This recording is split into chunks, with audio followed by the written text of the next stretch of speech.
Iya, saya pernah ditanya seorang dosen, Gus, saya ini kalau baca sejarah perang Badar atau perang Uhud, yang saya tidak nerima itu satu. Kenapa setiap ghanimah harta orang kafir dan istrinya orang kafir kok disita orang Islam, dan yang perempuan jadi amat, kemudian juga digauli orang Islam, yang hartanya orang kafir juga jadi asetnya orang Islam, kok kayak garong.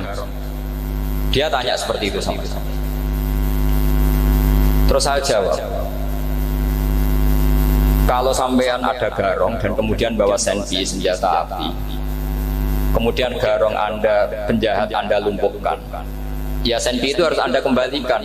Monggo penjahat ini kagungan jenengan beto langsung, karena ada milik Anda, harus dikembalikan. Wah, tidak bisa Bapak, kalau saya kembalikan pasti dipakai jahat lagi, dipakai kriminal lagi. Ya sama, kalau asetnya orang kafir dikembalikan ke orang kafir akan menjadi aset kekafiran lagi untuk menghancurkan kita. Nah, perempuan juga sama. Perempuan itu alat produksi. Jika perempuan tadi dikembalikan ke orang kafir, maka kamu menolong populasi orang kafir. Ya seperti itu. Paham?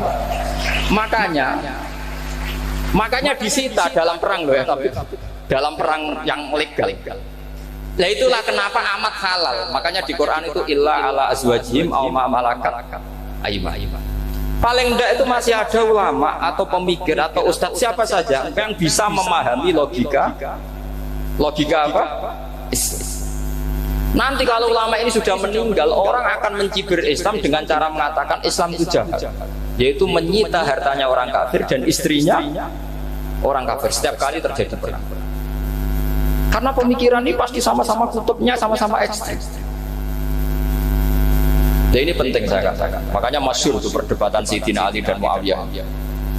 Ini saya kutip sedikit. Ini ya sama-sama berpikir ekstrem, tapi ekstrem yang baik.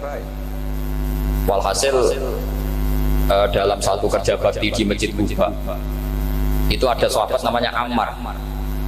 Ini di depan umum, ini penting. Kalau dalam ilmu hadis di depan umum ini penting karena nanti menjadi mutawatir. Beda dengan hadis yang Nabi ngendikan sama 1-2 sahabat, namanya hadis ahadi. Di depan umum Nabi guyon gini sama Ammar, ya Ammar waihak taqtuluka alfiatul baghiyah. Ammar, kamu ini nasib kamu itu agak sial. Karena nanti yang membunuh kamu itu kelompok yang tidak benar. Alfiatul baghiyah itu kelompok yang tidak benar.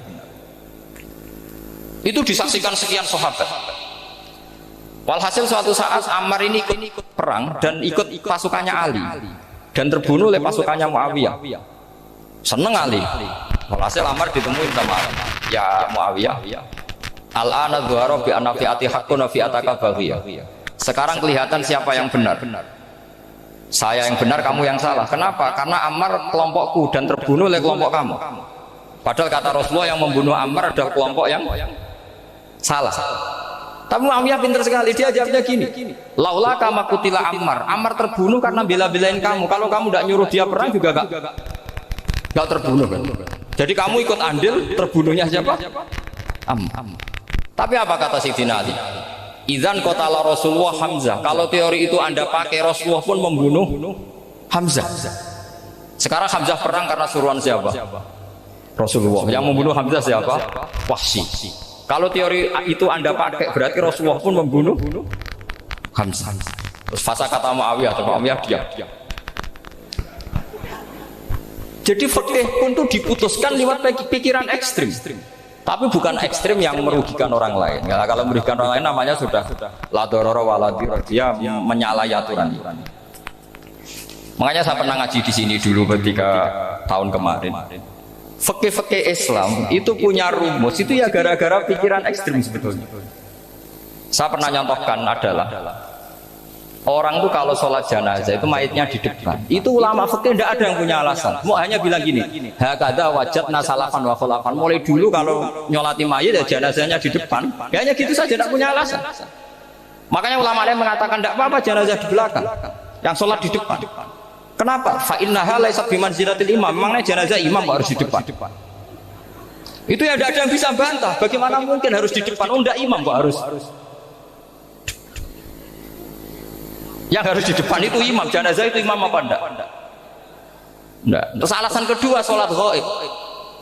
Kalau ada orang mati di Surabaya, Mas Nadif di sini, sholat doa boleh enggak? Boleh. Jenazahnya di depan apa belakang? Di belakang kan? Berarti ya harus enggak jenazah di depan? Ya dia mau ngakeh yang jelas kalau itu. Lah ini contoh-contoh kecil. Nah orang Khawarij itu orang yang paling enggak mau menerima otak-atik seperti itu. Akhirnya jadi goblok bareng tadi. Ya makanya Rasulullah pun jadi korbannya Khawarij. Muhammad kamu harus adil.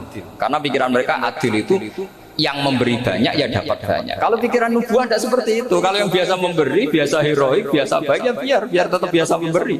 Jangan dilatih jadi apa? Fasih. Ini mungkin adik-adik juga agak keberatan, tapi harus dilatih.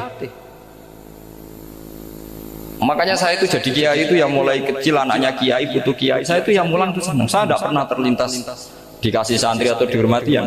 Mungkin sampai mati agak terlintas. Ya pikiran saya sederhana. Biasa mulang pahlawan malah sekarang pasien itu malah kayak cemen, kayak turun kelas gitu. Jadi saya terus ya enggak kepikiran sama sekali. Loh kalau saya minta sama Allah karena itu atasan saya. Makanya ada ulama yang ekstrim gini, ini kisah nyata. Ada ulama alim datang ke seorang raja. Rajanya ini soleh padahal. Ternyata pas raja itu berdoa, ya Allah saya kasih ini, kasih ini. Padahal ulama tadi itu mau mengajukan proposal. Mau minta apa gitu. Terus dia pulang ketika ditanya, Pak Kiai kenapa pulang? Ternyata raja itu minta zat yang sama yang saya mintai. Kalau raja saja masih minta ngapain saya minta raja, saya akan minta zat yang dimintai raja. Terus pulang dia. Wah itu ya pikiran ekstrim, tapi bagus ekstrimnya. Saya akan minta zat yang dimintai raja. Kalau sampean kan enggak, uteke saya les, sholat dinteni, tetap jalo. Oh, orang mikir seperti itu. Mang wis salah didik, salah itu tadi. Nah, ini harus dilatih. Masyhur itu ketika Nabi pas Fathu Makkah itu. Orang-orang Ansor komentari Nabi gini ketika Nabi sangat happy di Mekah, sangat enjoy di Mekah. Kata orang-orang Ansor, Amar rojul fa'adroka durok fatun fi ahli wa ulfatun fi asyirat. Namanya orang pasti happy kalau di kampung halaman. Jangan-jangan Rasulullah itu nanti hidup di Mekah lagi karena Mekah sudah dikuasai orang Islam. Beliau pasti kangen sama keluarga, sama Mekah. Tapi ya sama, ketika Rasulullah mulai mengasih-ngasih itu orang-orang Quraisy dikasih banyak, orang Ansor juga pikirannya seperti itu. Baru orang Ansor dilatih pikiran nubuwah, yaitu tadi mereka itu dapat kambing, dapat sapi terus pulang. Kamu mendapat saya, milih mana? Milih Rasulullah Shallallahu Alaihi Wasallam. Sekarang kamu saya balik. Kamu punya kiai, kamu bisa memberi hadiah, memberi beliau. Suatu saat kiai Anda ini kaya raya, terus sering ngasih orang-orang yang nggak pernah berjasa. Kamu nggak pernah dikasih. Itu kalau pakai pikiran Khawarij, kiai ini salah karena ngasih orang yang tidak berjasa. Tapi kalau kamu pakai pikiran nubuah, enggak. Alhamdulillah saya tetap istiqomah memberi kiai itu. Dan alhamdulillah enggak dibales. Semoga balasannya di akhir. Ya sudah seperti itu. Kalau pakai pikiran gengsi tadi seperti itu. Masa biasa memberi sekarang posisi diberi, saya turun kelas. Jadi sebetulnya pikiran ekstrem itu boleh, tapi untuk yang seperti ini bukan ekstrem yang tadi.